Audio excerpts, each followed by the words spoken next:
नमस्कार. 31 दिवसांचं जे आपण होममेकरचं चॅलेंज घेतलं आहे त्याचा आज आहे तिसरा दिवस. चला, माझी सकाळ तर नेहमीप्रमाणे झालेली आहे. सकाळी माझ्यासाठीचा जो वेळ होता तो घेतला. म्हणजेच काय तर नेहमीप्रमाणे सकाळी झाल्यानंतर अंघोळ आणि त्यानंतर मस्त असा पावसाळ्यात आपला गरमागरम चहा. त्यानंतर माझी नेहमीची जी सकाळची सवय असते ती तुळशीला पाणी घालणं, झाडांना पाणी घालणं, त्यानंतर देवपूजा. हे सगळं झाल्यानंतर जे काही मी ठरवलेलं असतं त्या गोष्टींची सुरुवात होते आणि हे प्रत्येकासोबतच होत असेलच. सो चला, बाकीची कामं कितीही आपल्याला ठरवलेली असली पण रोजच्या कामांमध्ये आपल्याला अजिबात बदल करता येत नाही आणि तोही प्रत्येकाचा सेम नसतोच.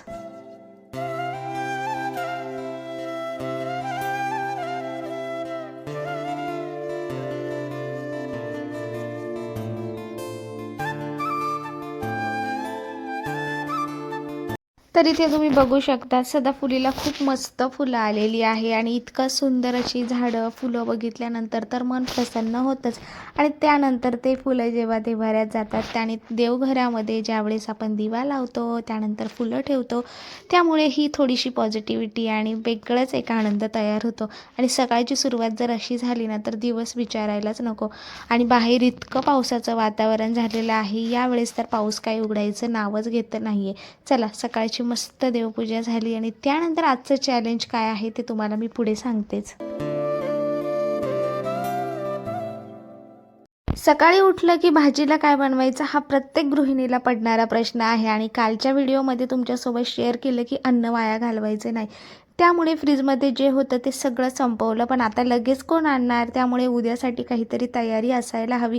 म्हणून मूग आणि मटकी दोन्हीही मी रात्रीच भिजत घातलं होतं. त्यानंतर सकाळी भिजत घातलेलं, संध्याकाळी छान ते बांधून ठेवलं जेणेकरून त्याला मोड येतील. आता बघा, जे मूग होते त्याचे मी सकाळी सकाळी डोसे किंवा धिरडं म्हणू शकतो, ज्यांचा आमच्याकडे मस्त नाश्ता झाला आणि मुलांसाठी त्यावरती थोडंसं चीज वगैरे टाकून दिलं जेणेकरून मुलांचंही पोटभर असं जेवण सारखा नाश्ता झाला. टिफिन बनवला आणि त्यानंतर मी माझं चॅलेंज घेतलं, कारण की काल तर फ्रीज बऱ्यापैकी रिकामं झालेलं होतं.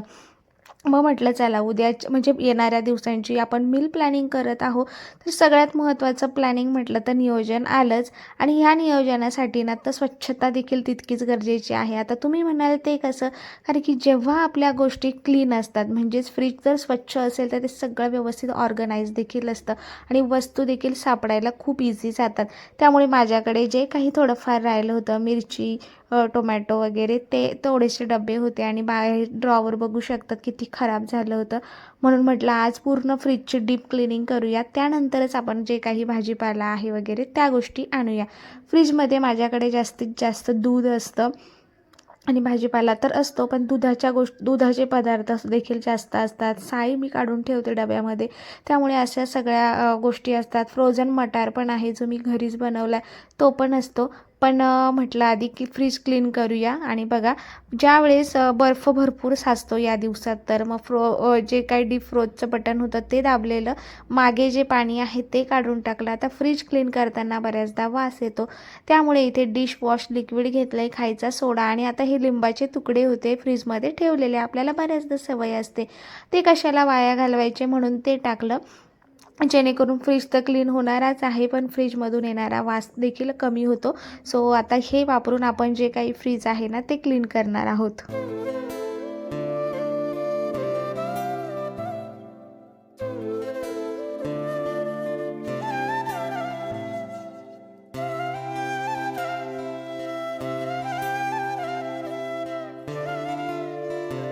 फ्रीज छोटं असो वा मोठं, वस्तू गरजेपेक्षाही जास्त त्याच्यामध्ये नसायला हव्या, कारण की कोणत्याही गोष्टीचा अतिरेक हा आपल्या आरोग्यावर होत असतो.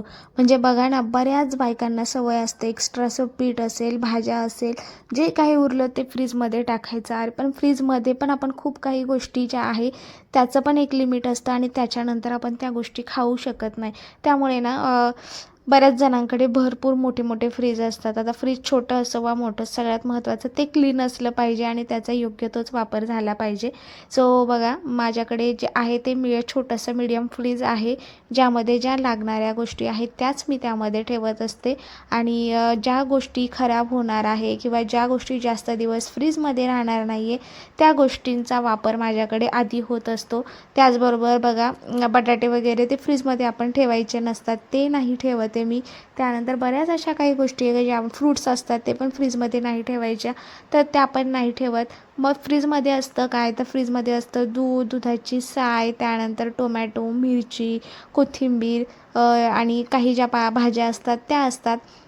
जर पालेभाज्यांमध्ये जर तुम्ही म्हणत असाल तर कांदापात जो आहे तिचा वास दुसऱ्या भाज्यांना किंवा दुधांना लागू शकतो, त्यामुळे कांदापात मी कधीच फ्रीजमध्ये ठेवत नाही. त्याचबरोबर काही ज्या भाज्या आहेत जसं पालक झाली, कांद्याची पात झाली, या भाज्या लवकर खराब होतात, त्यामुळे त्या भाज्या सगळ्यात पहिले करते. ज्या भाज्या 2 ते 4 दिवस टिकू शकतात, जसं की गवारच्या शेंगा झाल्या, वाल, शेवगा, ज्या गोष्टी टिकू शकतात त्या भाज्या मी थोड्याशा लेट करते. आणि मग मला ज्या भाज्या लवकर करायच्या आहे येणाऱ्या 2 ते 3 दिवसात त्या भाज्या पुढे ठेवल्या जातात. ज्या भाज्या पुढे काही दिवसांनी करता येतील तर त्या भाज्या मागे ठेवल्या जातात. अशी मी सगळं प्लॅनिंग करून ते फ्रीजमध्ये त्या सगळ्या वस्तू ठेवत असते. त्याचबरोबर आता बघा, इथे जे काही फ्रीजच्या दरवाजाचे जे शेल्फ्स असतात ते सगळे मी इथे घासून व्यवस्थित स्वच्छ करते.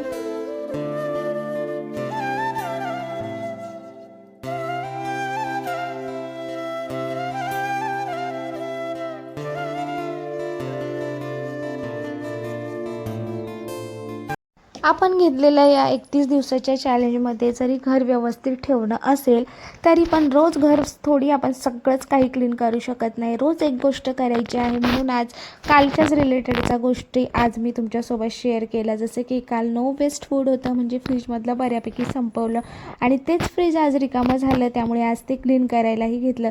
एकाच याच्यामध्ये माझ्या 1 ते 2 गोष्टी होऊन जात आहे आणि त्यानंतर जे फ्रीज क्लीन झालं आहे त्यामुळे बघा पावसाळ्यात तर बऱ्याच घाणेरडा होऊन जातं फ्रीज पण. आणि बघा मस्त असं ज्या लिक्विडने मी क्लीन केलं होतं ना आधी आणि नंतरचं, तुम्ही बघू शकतात खूप सारा डिफरंट आहे. जे काही बाजूला रबर असताना ते देखील क्लीन केलं आणि इतका छोट्याशा फ्रीजमध्ये पण इतक्या सगळ्या गोष्टी बसतात ना, त्यामुळे भरपूर अशा जागा त्यामध्ये मावते. फ्रीजमध्ये मी बऱ्यापैकी म्हणजे कमीच आणतो भाजीपाला आणताना, जितका लागेल तितका, आणि एक्स्ट्राचा असेल तो पहिले आधी वापरून घेते आणि नंतर फ्रीजमधला वापरायला सुरुवात करते. ही माझी नेहमीची सवय आहे. त्याचबरोबर बघा, जसं आपण नियोजन करतो मीलचं, म्हणजे त्यामध्ये आपल्याला सकाळी बऱ्यापैकी मुलांचे 2-2 टिफिन असतात, त्यामुळे त्या टिफिनच्या भाज्या होतात, नंतर एक रस्सा भाजी असते आणि संध्याकाळचं प्रॉपर आपलं जेवण असतं. त्यामुळे दिवसात कमीत कमी 2-4 भाज्या तर आपल्या रोजच्या ठरलेल्या असतात, त्यामुळे भाजीपाला लागतोच. पण त्याचबरोबर मी डाळी आणि कडधान्यांना देखील म्हणजे पुढे असतातच ते माझ्या, की संध्याकाळच्या वेळेस मोस्टली आमच्याकडे डाळ भात हा असतो, सकाळी भात नसतो, त्यामुळे डाळ भात एखादी पालेभाजी असं संध्याकाळचं जेवण असतं. मग ते म्हणजे आम्ही काय आठवडाभर करणार आहेत ना याचं अशा पद्धतीचं नियोजन डोक्यात असतं. त्यामध्ये बुधवार, रविवार नॉनव्हेज या अशा पण गोष्टी असतात, तुम्ही खात असाल तर. सो अशा पद्धतीचं हे नियोजन असतं. त्याचबरोबर मी बऱ्यापैकी घरी पनीर बनवते, पनीरच्या रेसिपीज असतात, त्यामुळे हे सगळं नियोजन करून मी माझं फ्रीजमध्ये देखील वस्तू ठेवते. आता हे सगळे ज्या शेल्फ्स लावलेले आहे यामध्ये बऱ्यापैकी माझे कडधान्य ठेवले जातात, कारण की कडधान्य बऱ्यापैकी खराब होतात, ज्यामध्ये मूग असेल, मटकी असेल, चवळी असेल आणि त्याचबरोबर मसाल्यामधला धने हा जो तुम्हाला माहिती असेल, धने देखील त्याला कीड लागतं, त्यामुळे ते देखील ठेवलेलं आहे. चला आता बोलता बोलता इतका सगळा फ्रीज देखील मस्त क्लीन झाला आणि सगळ्यात महत्त्वाच्या ज्या काही गोष्टी होत्या त्या मी फ्रीजमध्ये ठेवल्या.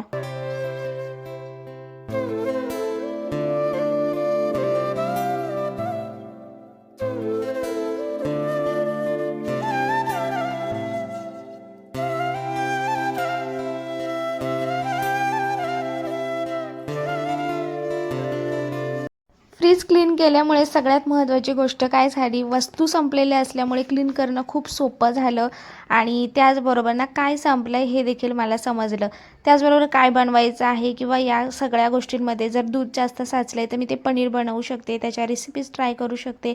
त्यामुळे मला आजच्या दिवसात माझ्याकडे टोमॅटो, कोथिंबीर आणि मिरची या जर गोष्टी असेल तर पुढचे 2-3 दिवससुद्धा मी भाजीपाला न आणता राहू शकते.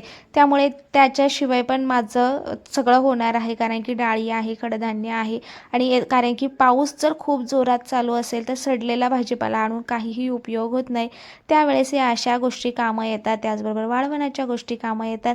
आणि असं सगळं नियोजन केल्यानंतर आपण बाजारातून काय आणायचं हे देखील ठरवलं जातं. असा छोटासा प्लॅन जर केला तर आपले पैसेही वाचतात, वेळ वाचतात, सकाळची धावपळ देखील कमी होते आणि घरातल्याच वस्तूंमध्ये आपण बऱ्याचशा गोष्टी देखील करू शकतो.